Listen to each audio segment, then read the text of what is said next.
রাব্বুল জাসপের তিনি বলছেন, স্যার আপনি এত সুন্দর করে কথা বলেন কিভাবে?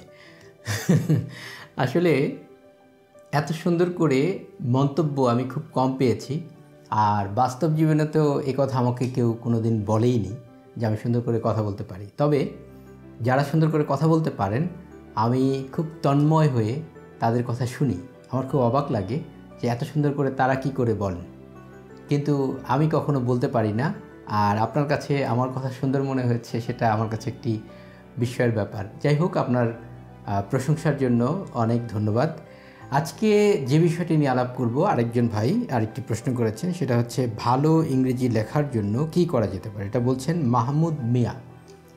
তো আজকে কথা বলবো আপনার রাইটিংয়ে ডেভেলপ করার জন্য আপনি কি করবেন সেই বিষয়টা নিয়ে। সাথেই থাকুন।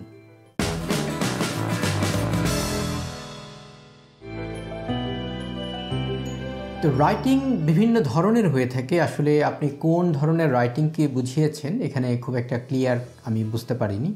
তারপরে আপনি যদি ধরেন যে স্কলারলি রাইটিংয়ের কথা বলেন, তাহলে আপনাকে ওই বিষয়ক প্রচুর জ্ঞান অর্জন করতে হবে। তবে আমার ধারণা স্কলারলি যারা লেখেন তারা এই নিয়মকানুনগুলো জানেন, তারা আমার কাছে জানতে চাইবেন না।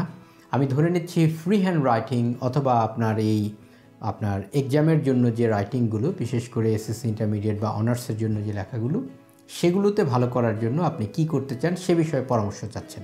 যদি আমি বিষয়টা ধরতে পারি, তাহলে ফ্রি হ্যান্ড রাইটিংয়ের জন্য বলবো এটার বিভিন্ন ধরন আছে, বিভিন্নভাবে আপনি ডেভেলপ করতে পারেন।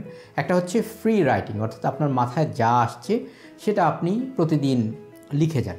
কি লিখবেন? আপনি যদি কোনো টপিক না পান, তাহলে প্রতিদিন আপনার সংবাদপত্রের যে হেডলাইন যেটা থাকবে সেটা ধরেই আপনি লিখতে পারেন। অথবা আপনি ইচ্ছে করলে বাংলা অথবা ইংরেজিতে পড়ে নিতে পারেন। ইংরেজি পড়লেই ভালো, যেহেতু আপনার টার্গেট ইংলিশ লিখবেন।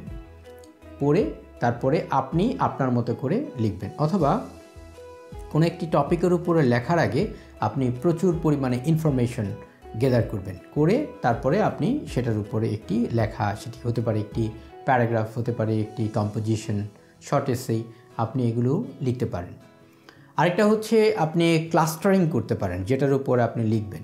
যেমন ধরুন, আপনি যদি করোনা ভাইরাসের উপরে লিখতে চান, তাহলে আপনি কিভাবে লিখবেন? ধরুন, করোনা ভাইরাসটি কী, তারপরে করোনা ভাইরাসটি কোথা থেকে প্রথম এটা আসলো, এটা কিভাবে করে ছড়ায়, মৃতের সংখ্যা কত, আক্রান্তের সংখ্যা কত, কতগুলো দেশ আক্রান্ত হয়েছে, এটার দ্বারা কতটুকু স্বাস্থ্য ঝুঁকি রয়েছে সারা পৃথিবীতে, ইত্যাদি ইত্যাদি।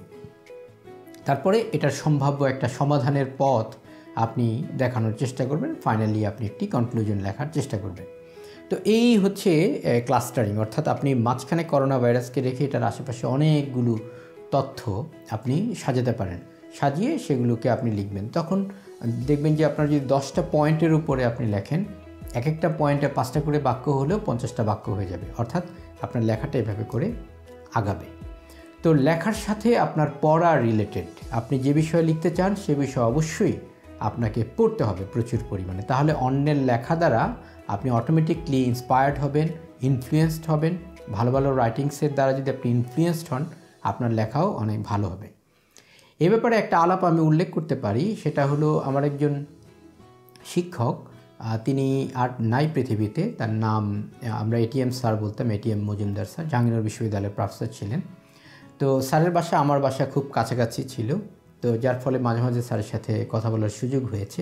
একদিন স্যারের বাসায় গিয়েছিলাম, স্যার আমাকে বললেন যে তুমি লেখো।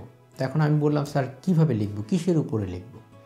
তখন তিনি বললেন যে কোনো বিষয়ের উপরে লেখো। তখন ওই রাশিয়াতে ক্রিমিয়ার একটা প্রবলেম চলছিল ইন্টারনাল। তো তিনি বলছেন যে ধরো ক্রিমিয়ার সমস্যা নিয়ে তুমি এখন লেখো, লিখে এটা তোমার কোনো পত্রিকায় বা কোথাও পাবলিশ করতে হবে না, জাস্ট তুমি লিখে ঝুড়িতে ফেলে দাও, ডাস্টবিনে ফেলে দাও। তারপরে দেখবে তুমি যে প্রতিনিয়ত লিখছো, এর মাধ্যমে তোমার ইয়েটা আপডেট হবে। এখন যারা বিগিনার, তাদের একটা সমস্যা হচ্ছে যে লিখতে বললেই তারা লিখতে পারে তা নয়। আরেকটি কথা হচ্ছে তাদের গ্রামাটিক্যাল অনেক মিস্টেক হয়। সেক্ষেত্রে কি করণীয়? প্রথমে যারা বিগিনার লেভেলে আছেন, তাদের অবশ্যই গ্রামাটিক্যাল মিস্টেক চেক করানোর জন্য আপনার কোনো শিক্ষক অথবা কোনো বড় ভাই অথবা বোন অথবা বাবা মা অথবা ছোটও কেউ হতে পারে, কোনো সমস্যা নেই। বিদ্যা অর্জনের ক্ষেত্রে ছোট বড় কোনো ব্যাপার না। যে পারে, যিনি এক্সপার্ট, আপনার কাছে যাকে মনে হবে যে তিনি আপনার থেকে ভালো জানেন, তাকে দিয়ে আপনার লেখাটা চেক করাতে হবে। চেক করানোর পরে তিনি বলে দিলেন যে আপনার এই জায়গাগুলোতে সমস্যা আছে, ওই জায়গাগুলোতে আপনি হ্যান্ডেল করলেন।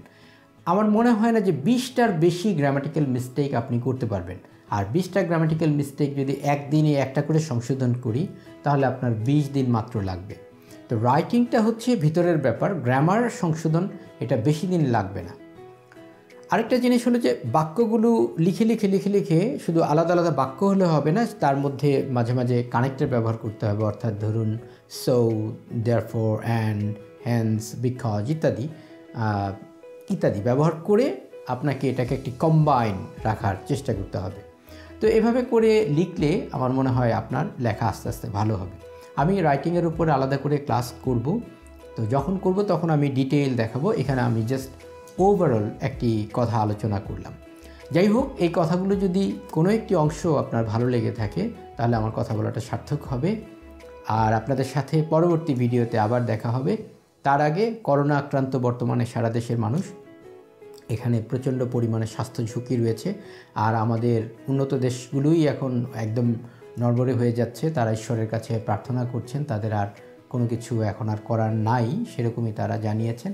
আর সেখানে আমাদের মতো একটি তৃতীয় বিশ্বের দেশ যদি এটা আক্রান্ত হয়ে যায় তাহলে আমাদের আর করণীয় কিছু থাকবে না, জাস্ট মৃতের সংখ্যা গোনা ছাড়া।